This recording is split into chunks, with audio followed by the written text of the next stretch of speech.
Okay, so in this scenario, it's really difficult when a colleague just fails to respond.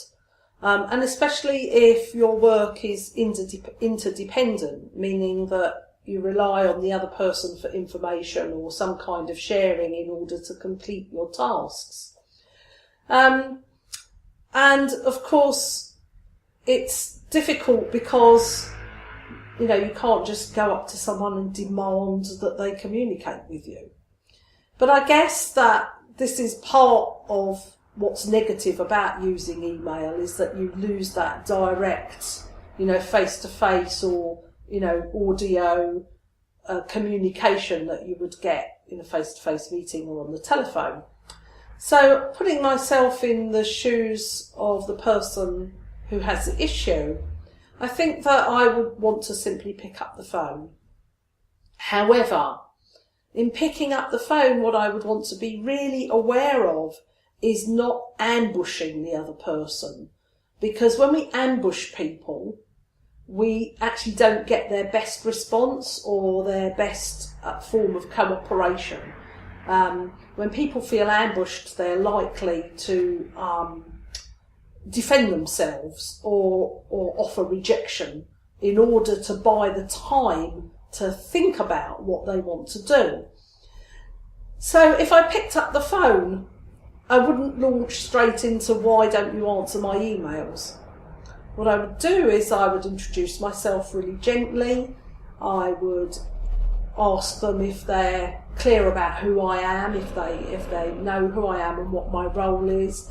And then I would simply ask, I wonder if this is a good time for me to talk about something that's bothering me. If it's not a good time, then I would ask when a good time would be and set an appointment.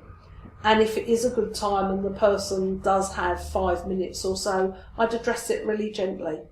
I would say something like, I'm guessing that you've got more emails than you can manage in a day, or I'm guessing that you're not understanding the content of my emails, and I'm really wondering what's behind not getting a response. And I would allow the person to give me any reason, any rationale, anything that they have, and I would wait really patiently and not interrupt. And then when they finished, I would offer some understanding for that.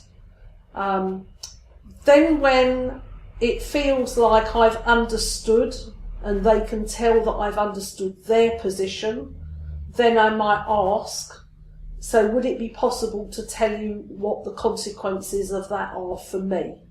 And if the person agrees, then I would then explain to them how difficult it is to complete my tasks if I don't get the kinds of responses that I need in a timely way. And having said all that, of course, it is a workplace, and this does rely on the cooperation of the other person, and I would do everything possible to sort it out one-to-one before attempting to bring any other party into it, because that might be seen as hostile. Thank you. Hope this helps. My name is Maria Arper, and I am the founder of the Centre for Peaceful Solutions, and we help people have healthy conversations, especially when there is conflict or dispute or something important at stake.